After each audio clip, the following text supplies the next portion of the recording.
कलयुग के अंत के विषय में हमारे प्राचीन पुराणों में पहले ही भविष्यवाणी की हुई है।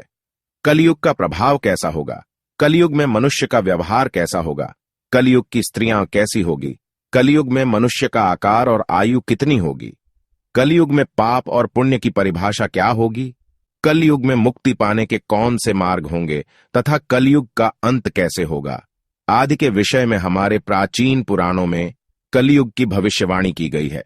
भगवान श्री कृष्ण ने कलयुग की भयावहता का वर्णन गरुड़ जी के सामने किया है, जिसके बारे में प्राचीन गरुड़ पुराण में बताया गया है। तो चलिए जान लेते हैं कलयुग के बारे में की गई प्राचीन भविष्यवाणियां।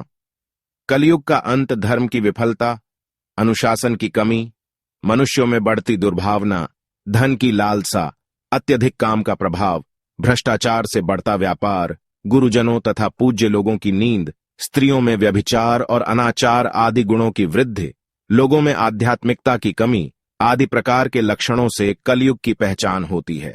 भगवान श्री कृष्ण ने कहा था कि कलयुग में मनुष्य का मन अत्यधिक कठोर हो जाएगा।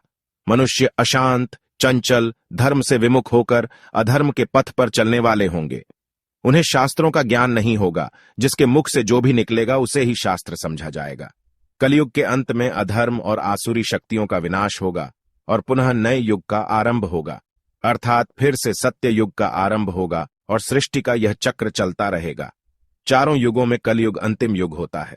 सबसे पहले सत्ययुग, उसके बाद त्रेता युग, फिर द्वापर युग और अंत में कलयुग। महाभारत के युद्ध के पश्चात कलयुग का आगमन पृथ्वी पर हुआ था। यह युग धार्मिक और आध्यात्मिक स्थिति में सबसे कम प्रगति करने वाला माना जाता है। मान्यता के अनुसार आज से 3137 साल पहले महाभारत का युद्ध हुआ और कलयुग का आरंभ इस युद्ध के 35 वर्ष के पश्चात हुआ, अर्थात भगवान श्री कृष्ण के अपने धाम जाने के बाद हुआ। श्री कृष्ण कहते हैं, कलयुग में लोग अपने स्वार्थ को ही सर्वोपरि मानेंगे। धर्म का त्याग करके मटीरियलिस्टिक उद्देश्य को पाने के लिए जी जान से कोशिश करेंगे। धर्म में विश्वास न होने के कारण लोग अन्यायपूर्वक आचरण करेंगे। यदि हम आज के समय में देखें तो पाप इतना बढ़ चुका है, मानो ऐसा लगता है कलयुग का अंत अब निकट आ चुका है। लेकिन कुछ विद्वानों के अनुसार यह तो बस शुरुआत है। आगे कलयुग और भी भयानक रूप लेने वाला है। कलयुग के उस भयानक रूप को देखने की क्षमता आज के मनुष्यों के अंदर नहीं है। जब कलयुग का अंत समय निकट आएगा तो ऐसी ऐसी भयानक चीजें दिखाई पड़ेगी। मनुष्य का रूप इतना विकृत और भयानक हो जाएगा कि वह मनुष्य कम पिशाच ज्यादा दिखाई देंगे। तो आइए जान लेते हैं गरुड़ पुराण में कलयुग के अंत के विषय में क्या कहा गया है। गरुड़ पुराण के अनुसार एक बार गरुड़ जी ने भगवान श्री कृष्ण से पूछा, हे प्रभु, चारों युगों में कलयुग को ही सबसे भयंकर और दुख कारक माना गया है। इस कलयुग का अंत कैसे होगा और कलयुग का अंत समय निकट आने पर कौन से संकेत दिखाई देंगे? तब भगवान श्री कृष्ण ने गरुड़ जी को कलयुग के अंत के समय मिलने वाले भयानक संकेतों के बारे में बताया है। जब पृथ्वी पर चारों तरफ ऐसे संकेत दिखाई दे तो मनुष्य को समझ जाना चाहिए कि कलयुग का अंत निकट आ चुका है और अब सृष्टि का अंत प्रलय से होगा। सबसे पहला संकेत, भगवान श्री कृष्ण के अनुसार कलयुग का अंत समय निकट आने पर मनुष्य की आयु घटकर केवल 20 वर्ष ही शेष रह जाएगी। 12 वर्ष की आयु में ही मनुष्य के बाल पक जाएंगे। उनका शरीर अत्यंत कमजोर और सफेद रंग का होगा। कलयुग में स्त्री 8 या 9 वर्ष की आयु में ही संतान को जन्म देगी। कलयुग की औरतें बहुत ही क्षीण और छोटे शरीर वाली, लेकिन अधिक भोजन करने वाली मंदभाग्या होगी। कलयुगी स्त्री कम संतान को उत्पन्न करने वाली और अत्यंत क्रोधी स्वभाव की होगी। वह अपनी संतान को दूध भी नहीं पिलाएगी और ना ही उसका पालन पोषण करेगी।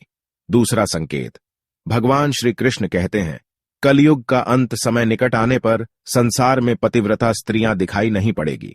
एक ही स्त्री कई पुरुषों से विवाह करेगी। लोग पूजा पाठ, श्राद्ध, अंतिम संस्कार, मुंडन और विवाह आदि प्रकार के कार्य नहीं करेंगे। जल के अभाव के कारण लोग स्नान नहीं करेंगे और अशुद्ध ही रहेंगे। कलयुग के अंत में लोग केवल मांसाहार ही करेंगे और कोई भी सात्विक आहार नहीं करेगा। कलयुग में लोगों के वस्त्र तने हुए और चमकीले होंगे। तीसरी बात, श्री कृष्ण के अनुसार जब कलयुग का अंत समय निकट आएगा तो वृक्षों में फल आना बंद हो जाएंगे। सभी वृक्ष फल रहित हो जाएंगे। सृष्टि में हर तरफ केवल शमी के वृक्ष ही दिखाई देंगे। मनुष्य शाकाहार छोड़कर केवल मांस का ही भक्षण करेंगे। कलयुग का भोजन तामसिक और रोग उत्पन्न करने वाला होगा। इसी कारण से लोग जल्दी ही बूढ़े होकर मर जाएंगे। कलयुगी मनुष्य गाय की पूजा करना बंद कर देंगे।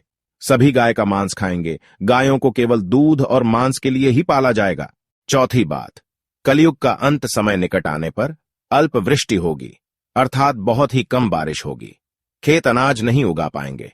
धान्य का आकार बहुत ही छोटा होगा और फलों में रस भी उत्पन्न नहीं होगा। मनुष्य भूख और प्यास के कारण ही मरने लगेंगे। मनुष्य को केवल बकरियों का दूध ही प्राप्त होगा। पांचवी बात, जब कलयुग का अंत होने वाला होगा तब भगवान विष्णु सूर्य के किरणों में विराजमान होकर पृथ्वी का संपूर्ण जल सोख लेते हैं। आकाश में चारों तरफ 7 सूर्य दिखाई देंगे। इन सभी सूर्यों के प्रभाव से संपूर्ण सृष्टि जलकर खाक हो जाएगी। तत्पश्चात रुद्र रूपी भगवान विष्णु संपूर्ण संसार को दग्ध करके अपने श्वास से मेघों को उत्पन्न करेंगे और ये मेघ भयंकर गर्जना करते हुए अगले 100 वर्षों तक आकाश से जल की वर्षा करेंगे और सृष्टि की उस भयंकर अग्नि को शांत कर देंगे।